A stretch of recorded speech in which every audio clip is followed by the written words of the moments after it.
si había trabajado con Hegel, porque al menos esta Francia intelectual comienza a entender en que la realidad ya no puede ser vista a través del marxismo, ya no puede ser vista a través del hegelismo, del kantismo, y pues tiene que generar o tiene que tomar como base otros filósofos más contemporáneos, más modernos, para, bueno, más contemporáneos, porque modernidad, pues estamos hablando de Hegel, de Marx, de Kant, y pues esto ya no era tan prudente de seguir tomando como punto de partida para interpretar la realidad, porque son nuevos cambios, son nuevos tiempos, son nuevas etapas, son nuevas sociedades que necesitan tener otro enfoque, pero necesitan seguir teniendo fundamento filosófico, y al menos Foucault, Lacan, Strauss, Deleuze, Barthes, entre algunos otros, ven en Heidegger y en Sartre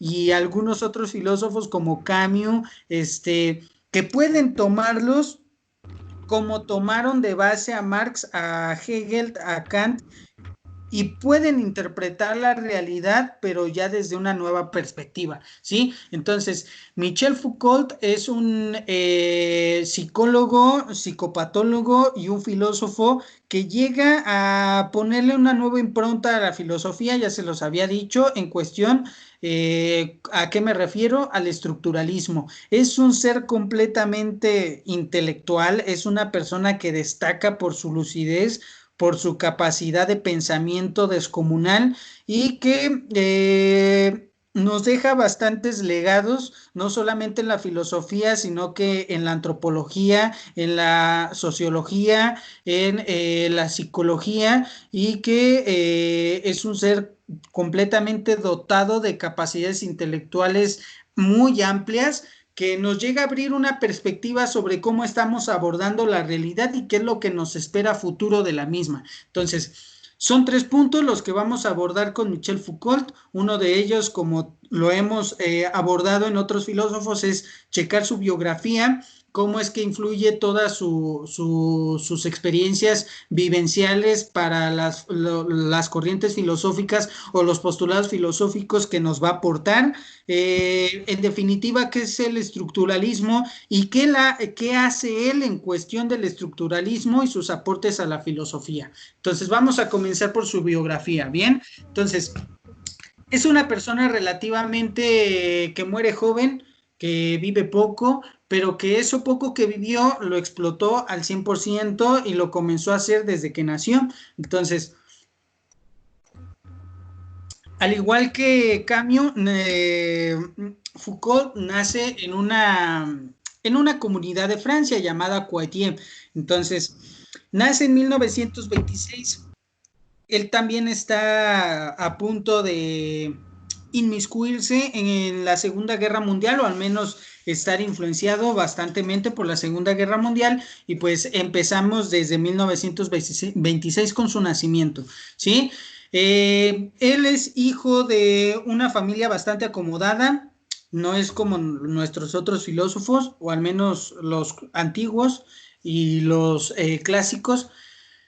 A él no se le muere algún integrante de la familia, ¿sí? Porque por lo regular, desde Hegel y algunos otros, Kierkegaard, etcétera, siempre hemos visto que la muerte acompaña desde la temprana edad la desgracia familiar. En este caso no, sin embargo, él, al igual que sus contemporáneos filósofos, tiene circunstancias negativas en la vida que los marcan de manera muy puntual, de manera muy directa, y que esto define precisamente el pensamiento de cada uno de ellos. Entonces, en este caso, ¿qué pasa con Foucault? Si no se muere alguno de sus integrantes familiares, ¿qué pasa? Bueno, para empezar, creció demostrando ser un excelente estudiante. Desde pequeño él demostraba ser muy disciplinado, ser muy analítico, ser muy perspicaz. Entonces, él tenía capacidades académicas sorprendentes desde pequeño.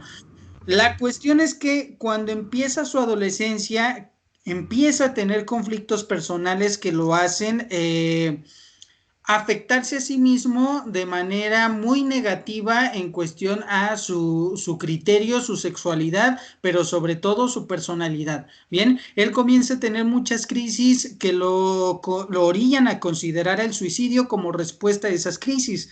Gracias a que entra en diversos tratamientos psicológicos, Michel Foucault no se suicida, no muere, ¿sí? Sin embargo, sí se afecta demasiado su orientación sexual, porque Michel Foucault en su adolescencia es una persona que no sabe si es homosexual o es heterosexual o es bisexual, ¿sí? Este conflicto en el qué dirá la gente si saben que tengo inclinaciones homosexuales, qué dirá la gente si no soy lo que se espera que yo sea. El qué dirá si muchos mencionan que soy excelente estudiante, pero que en lo personal tengo defectos, lo marca mucho y lo hace que se cuestione su existencia a tal grado en que piensa en terminar en ella de un solo tajo. Sin embargo, a la intervención psicológica que él recibe desde pequeño lo hacen cambiar de opinión, ¿sí? Su adolescencia vive estas inconformidades, estas dificultades, pero logra superarlas. En 1948 ingresa a la Escuela Normal Superior de París, donde una vez aceptada su sexualidad, aceptada su homosexualidad, aceptado ya su identidad y con un equilibrio emocional que no tuvo cuando fue adolescente, se titula de filosofía.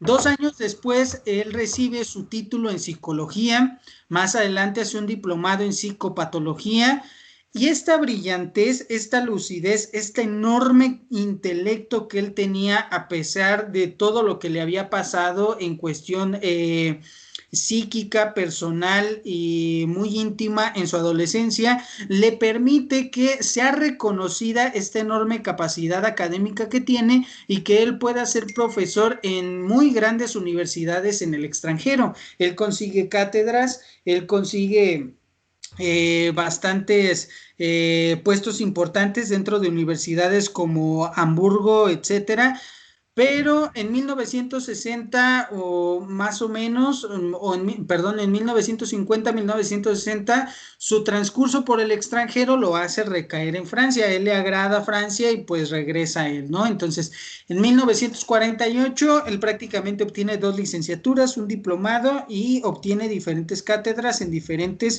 universidades, ¿sí? En 1951, él comienza a generar sus más famosas obras, La historia de la locura, Las palabras y las cosas, La arqueología del saber, y en 1951 se comienza a rescatar que él tiene 3 etapas en su vida académica, ¿sí? Es decir, él tiene 3 etapas en las cuales estas etapas aborda diferentes tópicos, diferentes temas, diferentes interrogantes, que las va desarrollando conforme avanzan estos estadios y que a través de estas áreas que él desarrolla en su intelecto, se puede entender y se puede interpretar la filosofía que él aborda a lo largo de su vida, ¿no? Entonces, de todas estas obras que él genera en 1951, Las palabras y las cosas es las que más resalta. La historia de la locura, sí, porque este es un trabajo académico con el cual él se gradúa y se titula y adquiere un doctorado, pero Las palabras y las cosas es como la obra más grande para la comunidad intelectual, es la obra que lo catapulta y que lo hace ser un gran conocedor entre la comunidad de psicólogos, de sociólogos, de filósofos, y que lo reconocen como una persona con amplio protagonismo. La arqueología del saber también es bastante interesante, es bastante importante. Sin embargo, si a mí me preguntan cuál de las tres es más, resalta más, Las palabras y las cosas es con lo que yo me quedaría, ¿no? Entonces, ojo, porque en esta primera etapa él hace diversos aportes a la filosofía y aborda diferentes temas que lo hacen desarrollar sus postulados de una forma bastante agradable, pero sobre todo con bastante rigurosidad científica y bastante análisis. Michel Foucault era una persona que tenía esa enorme capacidad de análisis frente a problemas sociales, es decir, él interpretaba información de una manera tan brillante que creo que esto fue una catapulta para su legado filosófico, psicológico, sociológico que podemos gozar hoy en día. Si él no hubiera tenido quizás esa capacidad enorme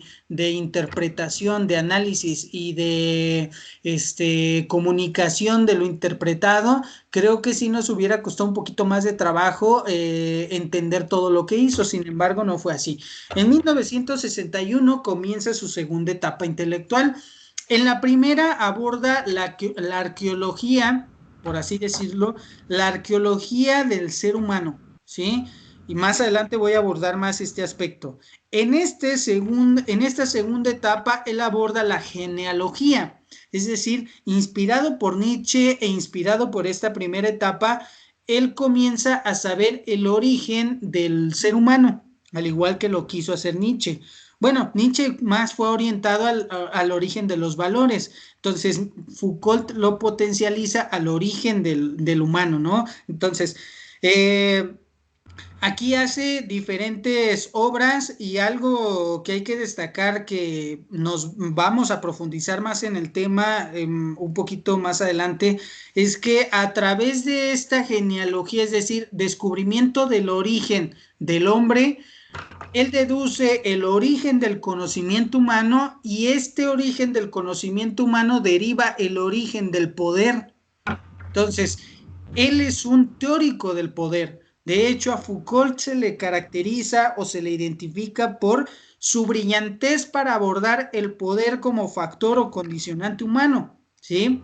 Entonces, el poder se ve desde una perspectiva filosófica, sociológica, antropológica, desde los ojos de Foucault, y esto nos ayuda a entender nuestra realidad bajo esta perspectiva que muy pocos habían abordado, ¿sí? Y hay que darle también un mérito enorme a Foucault en este sentido porque él refresca los temas que había dejado de lado la filosofía, ¿sí? Él aborda de diferentes temáticas que para la filosofía no eran tan importantes de trabajar. Para la filosofía algunos temas como la sexualidad, como el poder, como la sociedad, no eran dignas de su estudio enfático y la filosofía clásico-moderna pues iba a asuntos mucho más complejos. Sin embargo, Foucault, o gracias a él, estos se integran a la filosofía y podemos interpretarlos, entenderlos hoy en día gracias a los aportes que hizo, ¿no?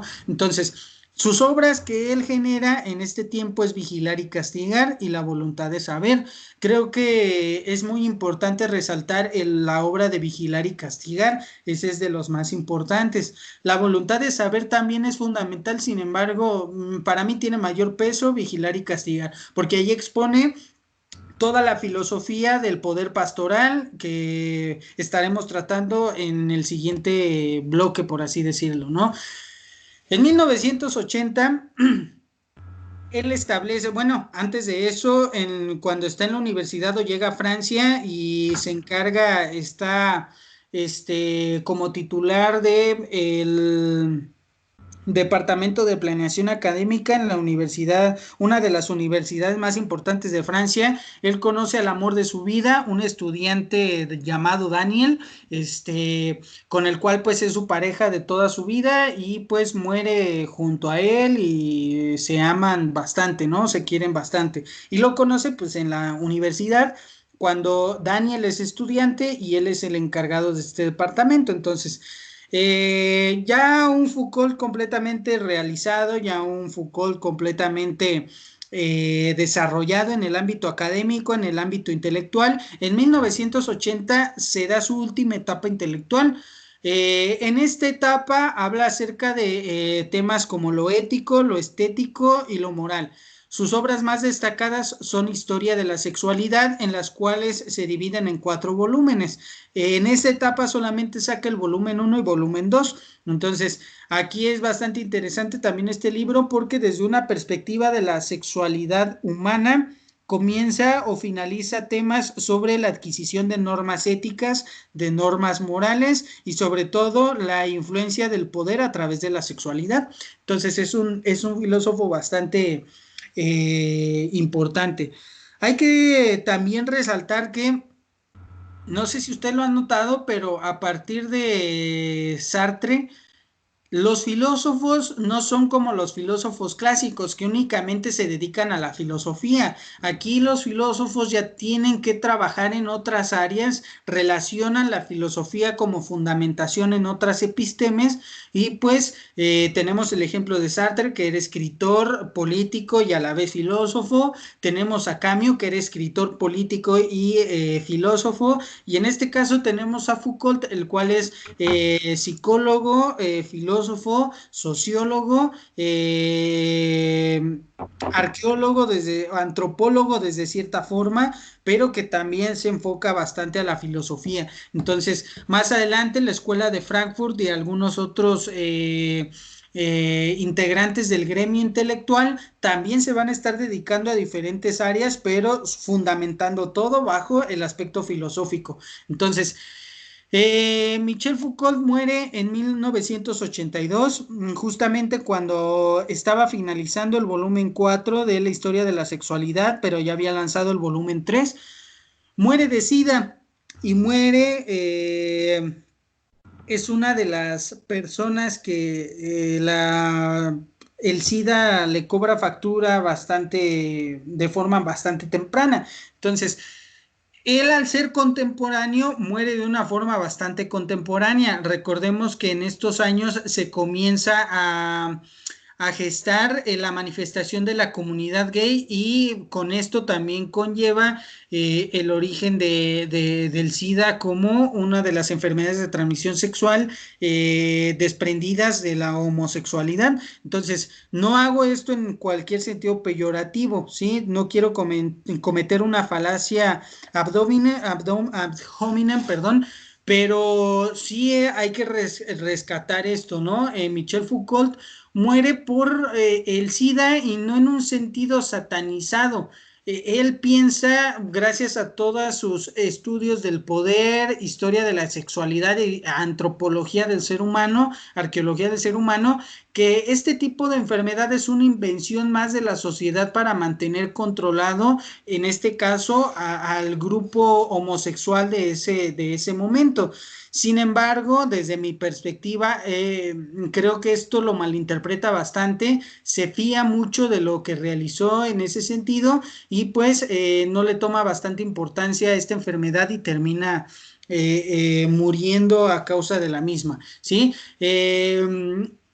No lanza el cuarto tomo de historia de la sexualidad porque pues muere y al no lanzar esa historia de la sexualidad volumen 4 no nos habla sobre qué pasa después de la hegemonía del poder. Creo que eso es lo único que yo le podría tachar, no tanto su orientación sexual ni el por qué muere, eso queda completamente de lado, ¿sí? Al menos para mí, lo que yo sí le pudiera reprochar de manera injustificada es que no se ocupó de la contraparte del poder, es decir, el poder deriva sumisión, deriva control, pero ¿qué se va a derivar de esa sumisión y de ese control del poder? Foucault no nos lo explica o no nos lo da a conocer porque muere bastante temprano. Y yo creo que si él hubiera vivido más, sí hubiera podido darnos más información a raíz de esto, ¿sí? Entonces, aquí tenemos la biografía de Michel Foucault, un tipo bastante simpático,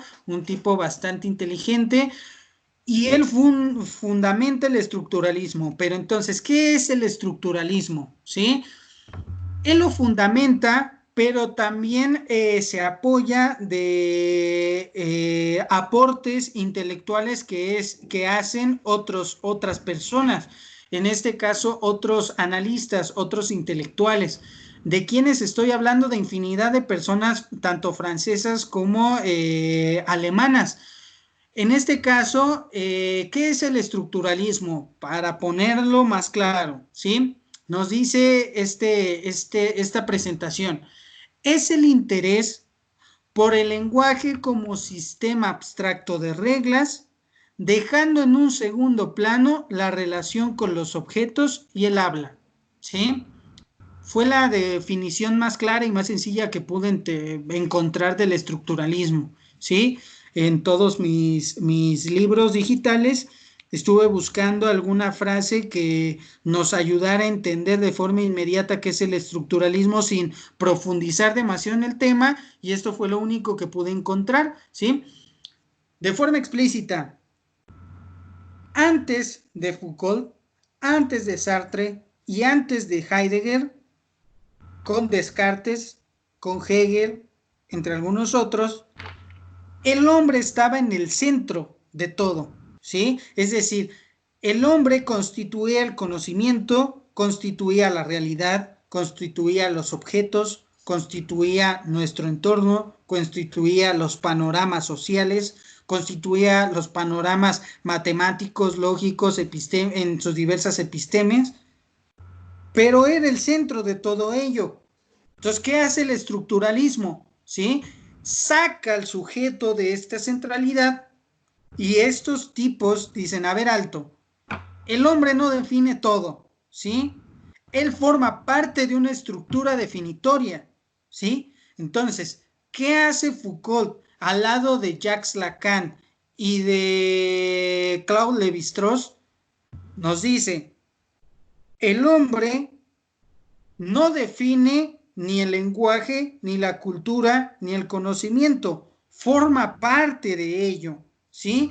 Y en la cultura, el conocimiento y el lenguaje también definen al hombre. No es que el hombre las defina a ellos colaboran a definir al hombre en cuestión a su existencia, lo que es y sus capacidades. Entonces, si ustedes lo quieren visualizar, imagínenlo de la siguiente manera.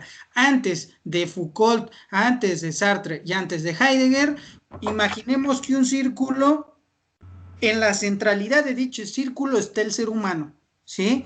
Entonces, para estos filósofos hay que sacar al ser humano de ese círculo y ponerlo en esa circunferencia de la realidad, ¿sí? Porque él constituye, pero a la vez también es constituido por el lenguaje, por el conocimiento, por la realidad, por la sociedad, por todo lo que hay a nuestro alrededor, ¿sí? Ayuda a constituir, pero lo demás también constituye al ser humano mismo, ¿sí?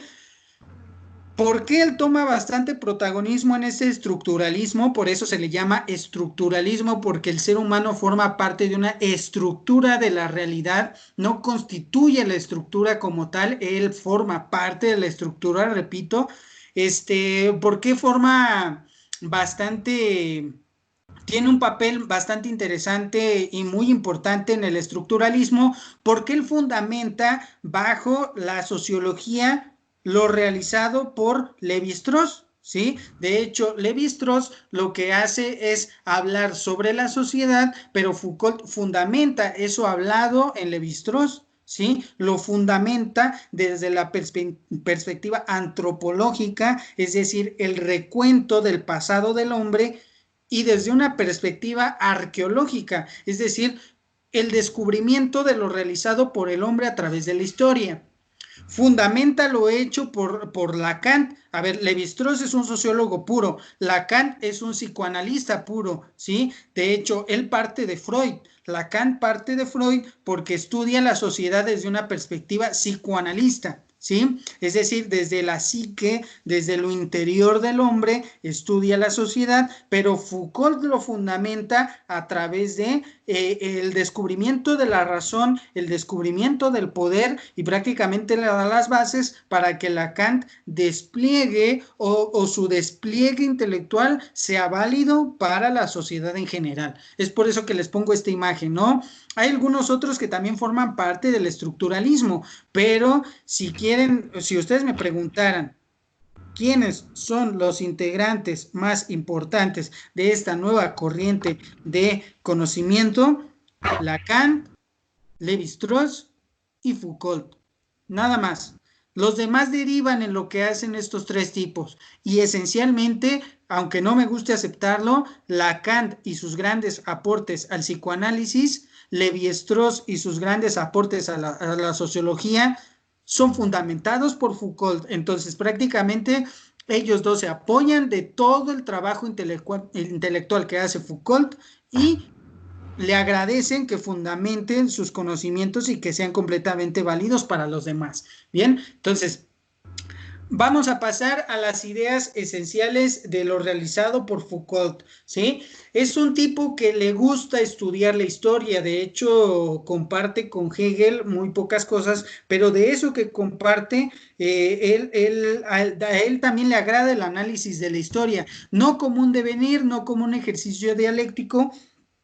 Él se inclina más por estudiar la historia como un desorden, pero se inspira de él.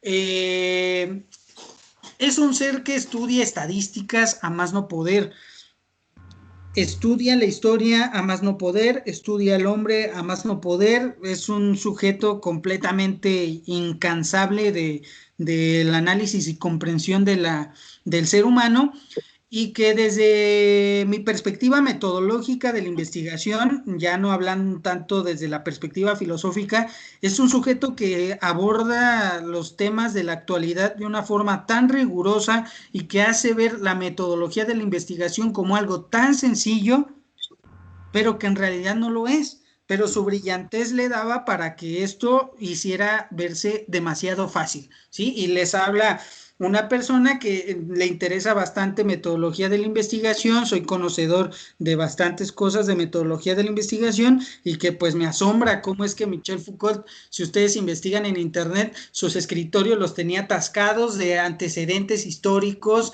los tenía atascado de obras históricas, tenía repleto su escritorio, su estudio de documentos estadísticos, de documentos que avalaban precisamente lo realizado por instituciones, por normas sociales, por entes políticos, y era una persona que leía, yo creo, de 24 horas, 20 leía, ¿no? Y esas otras 4 pensaba y reflexionaba. Entonces, vamos a ver cuáles son sus aportes a la filosofía, ¿bien?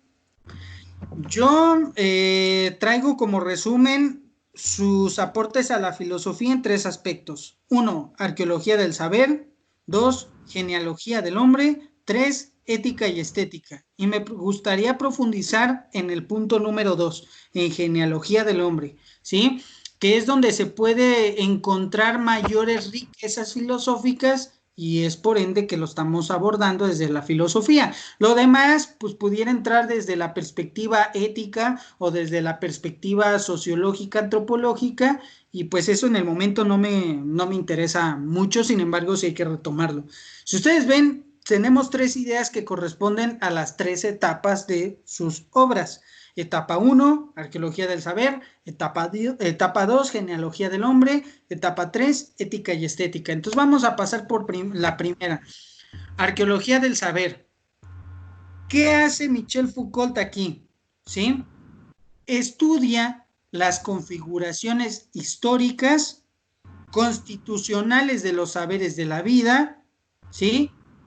Que se reflejan a través del lenguaje y del trabajo, ¿sí? A ver, en palabras más sencillas, él estudia, excava, por eso le llama arqueología, excava cómo es que la humanidad, cómo es que nuestra sociedad se ha constituido para entender la vida, para interpretar el lenguaje y para entender el trabajo, ¿sí?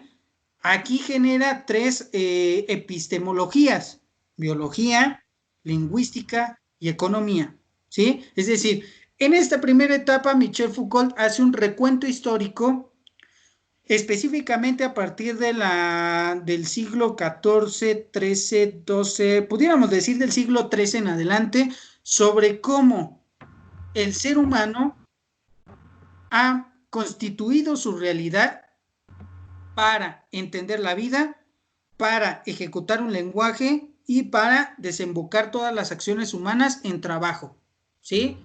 Es decir, trata de interpretar al hombre desde su concepción histórica hacia el cómo se encuentra hoy en día, ¿sí? A través de una arqueología, es decir, un descubrimiento, una excavación, un análisis de su historia demasiado profunda. ¿Y qué resalta de esta excavación y de este análisis? Que el ser humano ha diseñado por su propia cuenta el lenguaje, la vida y el trabajo. ¿sí? Porque se ve mucho la influencia de las comunidades burguesas en la época en la que Foucault estaba viviendo. Entonces, de ahí el trabajo, o en este caso, el ámbito económico. ¿Sí? De ahí el lenguaje, por eso la lingüística como concepción del humano. Si alguien quiere construir algo, si alguien quiere construir una sociedad, quiere construir un entorno, quiere constituir un grupo de personas, un medio perfecto para constituirlo es el lenguaje. Imagínense si ustedes tuvieran que estar mudos para poder explicar el cómo conformar una familia, una institución, un sitio público, no lo pudieran hacer. Entonces, ¿cómo es que el lenguaje toma esa preponderancia en la comprensión o configuración del entorno humano?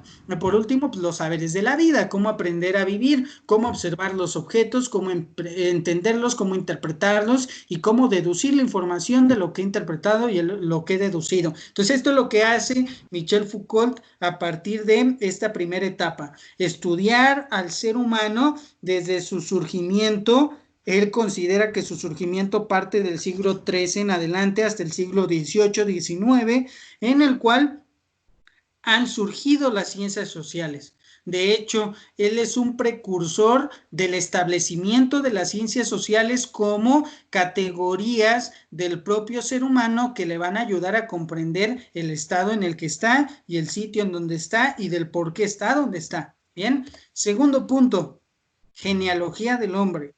¿Qué hace aquí? ¿Sí? Y es donde vamos a encontrar su mayor riqueza filosófica en esta segunda etapa. Aquí se inspira de Nietzsche para buscar no el origen de los valores como él, sino que el origen del hombre, ¿sí? Ya sé su antecedente en la arqueología del saber, ¿sí? Es decir, el punto anterior. Ya sé el por qué se encuentra hoy como está, pero quiero saber específicamente el origen, ¿sí? No su devenir, no es su evolución, su origen, ¿sí? Ya entendí cómo es que se ha constituido el ser humano como sociedad, como ente pensante, entre otras cosas, pero ahora quiero saber el origen del hombre, ¿sí? Entonces, por eso, genealogía, origen, ¿de quién? No de los valores, del hombre, no como Nietzsche de los valores, del hombre, ¿sí? Incluso él parte de la famosa frase que también toma como inspiración a Nietzsche. En lugar de decir Dios ha muerto, Foucault dice, el hombre ha muerto, porque ya conocí su pasado, ya conocí el cómo se acaba de constituir, y como proyección a futuro, el hombre tiene que ser entendido desde una nueva perspectiva. Ya no lo puedo mirar como Marx vio al hombre, como Hegel vio al hombre, como Kant vio al hombre. Es por eso que Dios ha muerto, porque ya lo debo de interpretar, perdón, el hombre ha muerto porque lo debo de interpretar de una manera, desde una nueva mirilla, en la cual voy a tomar como referente a Heidegger, a Sartre y por supuesto Foucault mismo. Entonces, dos puntos aquí. Estudio del hombre, del origen del hombre, pero con repercusiones finitas. Es decir, para Foucault el hombre no es algo que siempre estará existente. Va a llegar el punto en el que va a dejar de existir. Entonces, por eso su origen, estudiar su origen. Entonces, para resumir todo esto, él deduce dos cosas. Uno, que el hombre se ha constituido gracias a su conocimiento y a la constitución de su propio conocimiento, ¿sí? Es decir, el hombre ha generado diferentes tipos de conocimiento y el conocimiento se ha transformado a sí mismo a través de diferentes épocas y gracias a diferentes epistemes, es decir, diferentes áreas del conocimiento, diferentes áreas de la razón, diferentes áreas o diferentes, por así decirlo, diferentes asignaturas del conocimiento como tal. Bien, entonces, él nos dice, no es lo mismo el conocimiento en la época clásica que en la época moderna. Y ustedes ya lo vieron en mi materia y supongo que lo vieron en historia universal o lo han visto en historia universal. No son los mismos descubrimientos en la época clásica que en la época medieval, ¿sí? En el medievo se orientaron a ciertos ámbitos, la unión de Dios y la filosofía, y punto. Todo giró en torno a ello. En la época clásica, el conocimiento giró en torno a la comprensión del orden del mundo, ¿sí? Y después a la comprensión del conocimiento del hombre. Entonces, no fueron los mismos conocimientos que se generaron. en estas etapas. Y no es lo mismo en la época del Renacimiento, en la época de la modernidad, en la época de la Revolución Industrial. ¿Por qué? Porque el hombre, su origen lo ha encontrado en la razón y la razón se ha encontrado su origen en ella misma y ha devenido, es decir, se ha transformado conforme han pasado los años. Bien, entonces ya sabe el origen del hombre, el cual es el conocimiento y su transformación en diferentes épocas, o al menos él deduce en primera instancia que este es el origen del hombre. Pero cuando él descubre el origen del hombre, también descubre un elemento bastante importante para la transformación y evolución tanto del hombre como del conocimiento, en este caso, el poder, ¿sí? ¿Qué es el poder? Ustedes pudieran preguntarse esto, ya lo tuvieron que ver en Sociología 2, desde que empezó su materia, ¿sí? ¿Qué es el poder? El poder es esa implantación de mi razón, de mi verdad, sobre alguien más, aunque no lo quiera aceptar. Ese es el poder, ¿sí? Entonces, ¿cuál es el papel para Foucault del poder entre el conocimiento y el hombre? Se da cuenta que al pasar la historia y al evolucionar el conocimiento, el hombre se ha encargado de potencializar la razón, de potenciar el conocimiento a través del poder, y que esta potencialización ha llegado a conservar y transformar el conocimiento, pero originado a través de el poder. Me explico. Cuando ustedes estén, o no sé si ahorita analicen esto, ¿no? O puedan llegar a esta conclusión.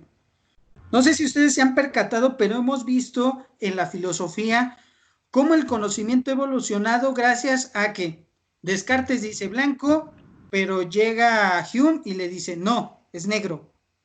Llega Kant y dice ni Descartes ni Hume tienen razón, ni es blanco ni es negro, para mí es morado.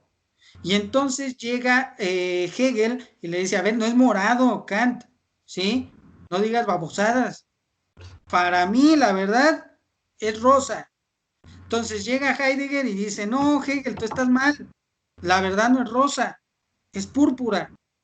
Y así sucesivamente, ¿sí? Entonces la filosofía ha tenido un desarrollo dialéctico gracias al poder. Incluso vayamos y rompamos este límite, más allá de la filosofía. El hombre se ha constituido porque dijo, voy a hacer una casa. Llega otro sujeto y le dice, no, no hay que hacer una casa, hay que hacer 3 casas. Llega otro y le dice, no, tú no tienes razón, no hay que hacer 3 casas, hay que hacer 7 casas. Y llegó el punto en el que se armó la sociedad en sí, una república, una comunidad. Y llega otra persona y dice, bueno, ya hicieron una sociedad, pero hace falta quien la gobierne. Ustedes no tienen razón al decir que una sociedad es suficiente. Será suficiente hasta que exista un gobernante en la sociedad. Entonces, el desarrollo del conocimiento y el desarrollo del ser humano y el desarrollo de la sociedad se ha dado a través de luchas de poder, es decir, tratar de instaurar mi razón sobre alguien más, ¿sí? De hecho, muchos de nosotros sufrimos de este poder.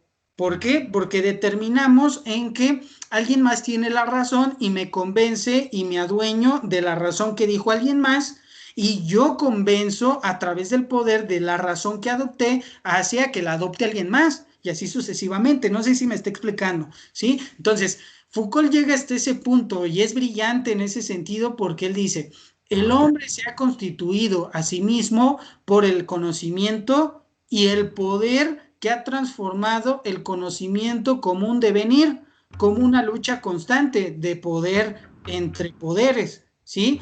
Él llega a la conclusión de que no hay una verdad absoluta y lo toma de Nietzsche, porque recordemos que Nietzsche nos dice, no hay hechos, solo interpretaciones. Entonces Foucault nos dice, no hay verdades, solamente hay poderes instaurados en uno y en otro. Es decir, hay razones que pueden ser que sean verdad o no, pero han sido instauradas en todos nosotros, ¿sí? Y él toma una, no sé, un ejemplo de este poder instaurado a través de el poder pastoral, ¿sí? Él identifica que el poder es lo que mueve todo, ¿sí? Y mueve el conocimiento, mueve el ser humano, mueve la sociedad, mueve todo, ¿no? Como constante elemento de transformación y de avance o de retroceso, ¿sí? Entonces, él intenta explicar más su idea a través de este dicho del poder pastoral. A ver, pongámoslo en contexto. ¿Qué es un pastor? ¿Sí? No un pastor de una iglesia, ¿eh? O sea, un pastor en su expresión más pura. Un pastor es un sujeto que guía un conjunto de ovejas, ¿sí? Por eso un perro pastor alemán. ¿Por qué? Porque el perro guía a las ovejas. Por eso los hombres pastores, porque es un sujeto que acompañado de un perro guía un rebaño de ovejas, ¿sí? Entonces, el poder funciona como un pastor, dice Foucault. ¿Por qué? Porque el poder guía a otros. Cuando el poder es ejecutado en otros, guía a esos otros. ¿Sí? No se nos olvide que el poder es esa razón, esa idea instaurada en otro, aunque éste no esté de acuerdo con ello. Entonces, el poder, esto que es esa instauración de esa idea en otro que se ha resistido, pero que la ha aceptado, ¿sí? Que se le ha obligado a aceptar, ya es en sí poder. Entonces, ¿qué es poder pastoral? Chéquenlo. Voy a ejemplificarlo de la siguiente manera, ¿sí? Todo comienza desde que ustedes van a la iglesia a confesarse, si es que van a la iglesia, ¿no? Tienen que llegar con el sacerdote, ¿sí? Y tienen que confesar sus pecados para que ustedes sean perdonados. Aquí hay un ejemplo de poder pastoral. ¿Por qué? Porque el sacerdote te dice, yo tengo el poder para limpiar tus pecados, para perdonarlos, porque ese poder me lo dio Dios, entre comillas, ¿no? Entonces, yo tengo el poder para limpiarte de todo lo malo que has hecho, ¿sí? Entonces, te tienes que someter. ¿Cómo es ese sometimiento? Me cuentas tus pecados y yo te perdono. Pero no puedes ir con alguien más porque él no tiene el poder de perdonarte. Solamente yo tengo ese poder de perdonarte. Entonces, me cuentas todo y nosotros incrédulamente le contamos hasta santo y seña, ¿no? A menos de que no nos pregunte algo completamente embarazoso, pero nosotros le contamos hasta lo que no almorzamos todos los días, ¿sí? Por decirlo de una forma leve, ¿no? Entonces, aquí hay una ejecución del poder porque ya sabemos que alguien tiene una razón que supone ser verdadera. ¿Cuál es esa razón? Yo tengo el poder de limpiar tus pecados, aunque esto sea verdad o mentira. Es aceptado por el otro sujeto cuando tiene la intención de curar o de limpiar sus pecados. Entonces, aquí hay una instauración del poder y el mundo ha avanzado a través de ello. El conocimiento se ha desarrollado a través de esta ejecución del poder. Otro ejemplo, cuando ustedes van a un médico, ahorita me van a decir, ay, profe, pero si yo ni siquiera soy religioso. Bueno, vamos a poner otro ejemplo. Ustedes cuando van al médico, ¿qué pasa? ¿Sí? Hay otra ejecución del poder. ¿Por qué? Porque ustedes suponen que el médico tiene el poder de curarles cualquier enfermedad. Él tiene el conocimiento, esa es la razón, ese es el conocimiento que él tiene que le da poder. El hecho de que él sepa muchas cosas que nosotros no, esto que sepa me va a ayudar a eliminar la enfermedad que tengo. Entonces, cuando el doctor te dice, a ver, dígame, cuénteme, ¿qué ha sucedido con usted? ¿Qué tiene de malo? ¿Qué ha sentido? ¿Qué ha sufrido? Cuénteme todo. Nosotros le damos santo y seña de todo lo que nos ha pasado, es decir, nos doblegamos ante el poder que él se supone que tiene hacia nosotros. Le cuento que almorcé, que no hice, que hice, por qué lo hice, y si no fuera porque también si nos hace una pregunta completamente embarazosa, siguiéramos diciéndole todo, absolutamente todo de nosotros. Entonces, ¿qué pasa? Yo tengo el poder de curarte, pero para poder curarte necesitas contarme todo, pagarme y yo efectúo ese poder sobre ti. Y uno está abierto a aceptar ese poder instaurado por otro en mí y esto genera que el conocimiento, la razón, siga en constante evolución y perduración, porque el doctor dice, bueno, tenía razón, entonces ese conocimiento tiene que ser ejecutado en otros pacientes y esto que me funcionó tiene que seguir prevaleciendo a futuro. Bien, para finalizar con esto del poder, el papel que tiene nuestra sociedad, vamos a poner algo más seguro y más entendible, la escuela, ¿sí? La escuela es una institución en la cual se ve la ejecución del poder como desarrollador, instaurador del ser humano y del conocimiento, ¿sí?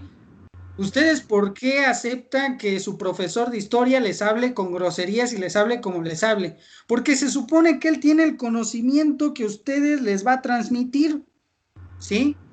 Y por esa transmisión, solamente porque ese sujeto pienso que lo que dice es completamente verdadero, me dejo mangonear, me dejo ningunear y me dejo que me trate como me trata, ¿sí? Dejo que me deje tareas sin sentido, dejo que me deje hacer 50 tareas que nunca va a revisar, dejo que me diga güey, que me diga pendejo, que me diga de todo, porque se supone que él tiene el poder de otorgarme conocimientos y que estos yo los voy a aplicar en algún momento de la vida. Pero alguien se ha preguntado, ¿esa razón, ese poder es verdadero? Es simplemente porque nosotros se los hemos negado, más bien, no es que se los hemos negado, sino que lo hemos aceptado como tal, ¿sí? Nosotros vamos a la escuela y Michel Foucault nos dice, el poder del profesor es aceptado por ti, aunque sea o no sea verdad lo que diga, ¿sí? Aunque diga miles de patrañas, diga algo que está repetido más de 1000 veces y que no lo ha modificado conforme ha pasado la historia, es decir, lo mismo que les ha dicho su profesor de historia, ustedes se los ha dicho a miles de personas, a generaciones atrás desde que él fue profesor, no nos interesa en lo más mínimo porque hemos aceptado ese poder hacia mí, ¿sí? Entonces, eso genera que este sujeto diga lo que yo dije al ser aceptado por mis alumnos es real, es verdadero, esto tiene que perdurar y este rol de tú te dejas y yo te hago lo que yo quiera va a continuar. Y este tipo de sociedad, este grupo social instaurado también va a perdurar. Entonces, Foucault ve mucho, y aquí es su riqueza filosófica, ¿no? El poder, esa ejerción de la razón o de la verdad, entre comillas, implantado en todos nosotros, ha permitido que el conocimiento se desarrolle y que las sociedades se establezcan como tal. Aunque eso que se estableció hacia nosotros sea verdad o sea mentira, lo hemos aceptado como tal y abordamos y sabemos cuál es el rol de cada uno de nosotros y de estos hacia mí. ¿Por qué aceptamos que un prefecto me diga ponte la corbata? Porque es su rol, es su poder, ¿sí? Él tiene el poder de mandarte con un citatorio a descansar 3 días a tu casa por no tener una corbata en el cuello. Es un poder social que ha estado instaurado. Y ojo, porque no les estoy diciendo que se rebelen aún contra este poder. Que al rato no me vayan a decir, profes, que le menté la madre a mi profe de historia y usted me inspiró. No, no, no, no, no, a ver, alto, alto aquí, si no nos vayamos por esa vía. Simplemente hay que ser críticos y analíticos, observar y tomar una decisión, pero que sea simplemente de ustedes, no es mía, ¿sale? Entonces, para finalizar con esto, el poder está instaurado, inclusive yo les he instaurado el poder ahí en la clase, cuando los intenté ahí armar por filas, ser limpios y demás, se supone que yo debía de tener el poder de generar nuevas conductas porque tengo más experiencia y se supone que tengo razón, tengo la verdad en mí, pero que muchas veces ustedes consideran el que yo me siente en filas, el que no sea tan marrano, el que no sea tan puerco, pues no es verdad, hombre, voy a seguir tirando basura, voy a seguir platicando, voy a seguir sentándome donde se me dé la gana. Entonces, esa es esa hegemonía del poder. Y esto es algo que muchos habían abordado, por ejemplo, no sé, Schopenhauer había hablado un poco de ello, pero lo profundiza y lo contextualiza bastante bien, en este caso Michel Foucault.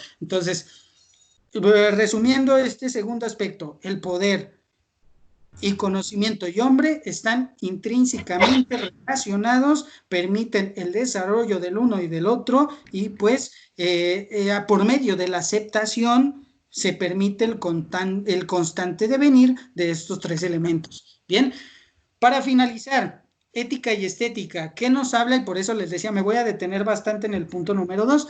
Les decía yo, porque es aquí donde más podemos sacar algunas perspectivas, ¿no? Entonces, punto número 3, Foucault ya en sus últimos años, en esta última etapa, hace un análisis del ahora por qué me constituyo a través del poder, a través de la razón, a través de la verdad y a través de mi historia, como un ente ético, político, estético y moralmente abierto a todo lo que se me presente a mi alrededor. Entonces, él deduce que a través de prácticas subjetivas, es decir, de prácticas que esconden una verdadera intencionalidad, la sociedad tiene un origen y genera normas morales en todos nosotros, ¿sí? Foucault se pregunta mucho del por qué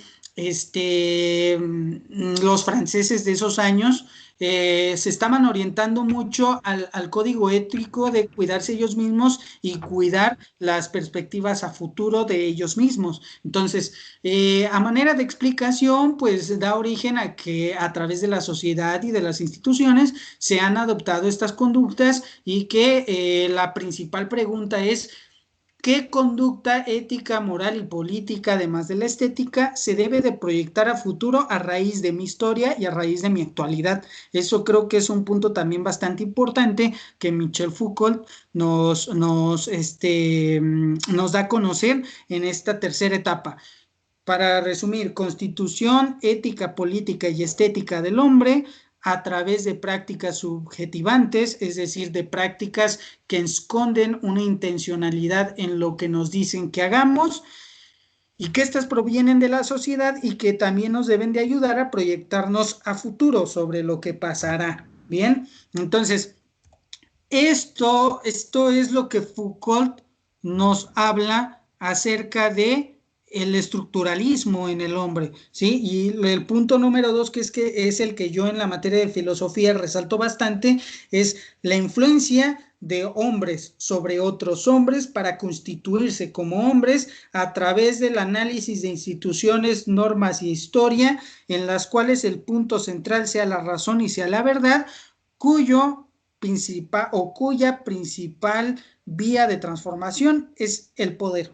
Bien, y es por eso que la voluntad y poder es de los principales libros que tendríamos que abordar con Michel Foucault. Incluso él ya en sus últimas etapas, bueno, ya en etapas más maduras de su vida, se integra a bastantes movimientos políticos y sociales en Francia. De hecho, él forma parte de un comité que revisa cómo es que los prisioneros en las cárceles son maltratados. Él lucha mucho en contra de las instauraciones sociales hacia los sectores más desprotegidos, ¿sí? Entonces, él deduce que las cárceles son instituciones que intentan sodomizar, intentan controlar, intentan ejecutar voluntades de poder a través de las rejas, del sistema de castigos, y a través de las vivencias precarias que les hacen pasar a los prisioneros. Entonces, él rechaza mucho el que las instituciones sobrepasen el poder que se tienen para poder constituir las sociedades y los entes que están en dicha sociedad. Entonces, en ese sentido, es un crítico bastante profundo, con bases bastante fundamentadas, bajo epistemologías bastante estudiadas, que nos ayudan a comprender, pero sobre todo a resistirnos. Su famosa frase de cualquier lugar en el que hay poder, hay resistencia, nos da a entender en que siempre tiene que existir, así como en cambio el hombre rebelde o ese ente que se revela ante su absurdidez, tiene que existir un sujeto que se revele en contra del poder, ¿sí? Tiene que haber un sujeto que se revele en contra de eso malo que están haciendo las instituciones y su abuso del poder. Es por eso que él se une con Sartre en la propagación de su periódico. De hecho, si ustedes buscan en internet, algunas fotos todavía encontramos de bastante calidad, en las cuales se ven a Sartre y a Foucault hablando con megáfonos en plena calle, ¿sí? ¿Por qué? Porque él mencionaba esa repulsión, esa rebelión, esa fuerza que tiene que ir en contra del poder debe de surgir desde las calles, debe de surgir desde esos entes que se ven afectados por el poder mismo, ¿sí? Y allí en el Mayo francés, cuando muchos estudiantes se levantan en contra del gobierno político francés, le achacan mucho a Foucault, ¿no? Las estructuras no van a salir a protestar. Bueno, no es que las estructuras, no es decir que el entorno tiene que protestar, el sujeto mismo tiene que entrar en rechazo del poder mal ejecutado por las instituciones bajo sus supuestos completamente transgiversados que suponen que ellos tienen la verdadera razón, la verdadera facultad de conocimiento. Y pues para finalizar, veámoslo en las políticas públicas.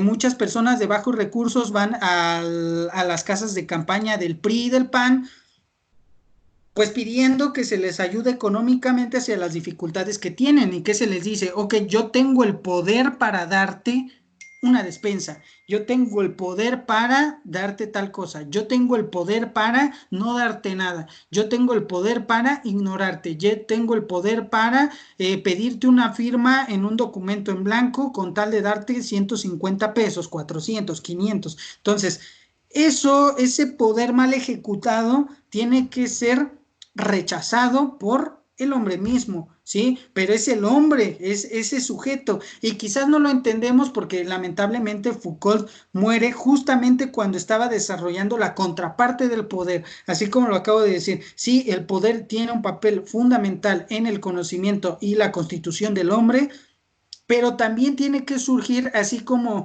en Hegel, esa dialéctica de afirmación-negación. La afirmación es el poder, conocimiento, hombre, constitución de los tres. Tiene que surgir esa negación derivado de esta afirmación, pero pues lamentablemente Foucault nada más nos esboza qué es lo que sería la resistencia ante el poder. Entonces, esto es lo que tenemos que conocer acerca de Michel Foucault. Él es uno de los hombres que le da sentido a la sociología, le da bases, le da fundamentación a la psicología analítica social, le da fundamento a la nueva filosofía que empieza a evaluar los contextos reales en los cuales se está enfrentando y no los contextos de años atrás. Entonces, esto es lo que les tengo preparado, o lo que les tenía preparado de Foucault. Y pues para terminar les tengo la siguiente tarea. Mañana no habrá clase, no nos veremos por videollamada, ¿sí? Porque quiero que hagan lo siguiente. Simplemente quiero que en sustitución de la videollamada hagan una línea del tiempo donde ubiquen las épocas hasta Foucault de la humanidad, es decir, antigüedad, época medieval, época moderna, época del romanticismo, época contemporánea, y marquen ustedes qué filósofos hemos visto en cada una de las etapas, ¿sí? Hasta Foucault. Por ahí me van a dejar algunos espacios en blanco para los posmodernos y para Hannah Arendt y Simone de Beauvoir. Pero quiero que identifiquen hasta el momento cuántos filósofos hemos tratado y en qué diferentes etapas, ¿sí? Abordaremos la historia como Hegel, de forma lineal. Y aunado a esto, y quiero que lo hagan muy en serio, no tendrán clase mañana porque quiero que el día de mañana ustedes hagan algo que les guste, que les agrade, en lugar de la videollamada, ¿sí? Así hacemos las cosas bastante interesantes. Quiero que hagan algo que a ustedes les produzca placer, que a ustedes les produzca gusto, que les produzca felicidad, alegría, y que me manden evidencias de eso que hicieron en lugar de la videollamada, ¿sí? Entonces, nada más estoy sustituyendo, no es que no vaya a haber clases, ¿sí? Simplemente que en lugar de videollamada quiero que hagan algo que a ustedes les parezca agradable, me envíen evidencias, se tomen fotitos, si les gusta tomar un café expreso, tómense una fotito con su café, si les gusta estar con sus mascotas, tómense una foto con sus mascotas, es decir, utilicen esta hora de la videollamada para hacer algo de su agrado, algo que les guste, algo que les haga sentir plenos. Y ya por la tarde me mandan, o para el viernes me mandan la línea del tiempo. ¿Les parece? Ok, entonces esas son las condiciones para no tener videollamada mañana. Hacen algo que les guste, me mandan evidencias, hacen su línea del tiempo para el viernes, me la entregan el viernes y listo. ¿Les parece? Profe, yo tengo una duda. Mande. Entonces, o sea, pero este apunte sí es para mañana. Sí, el O sea, el apunte de es la para... clase de hoy. Sí. Ah, ok. Vale, vale. Es como Ok, una esa tarea era mi duda. especial. La línea del tiempo y algo que les guste. ¿Va? Recuerden que las Profe, tareas tienen valor en la materia. Ya llevamos una. ¿Sí? Con esta sería la segunda. ¿Sale, vale? eh, ¿Preguntas, dudas? sí, las fotos dijo que eran para ¿cuándo? ¿Las notas? No, las fotos. Para el viernes. Junto También. con la Ah, línea del tiempo. ¿Sale? ok. ¿Listo? Ajá. ¿Preguntas, dudas? No. No, Entonces, gracias por estar en clase, gracias por estar presentes.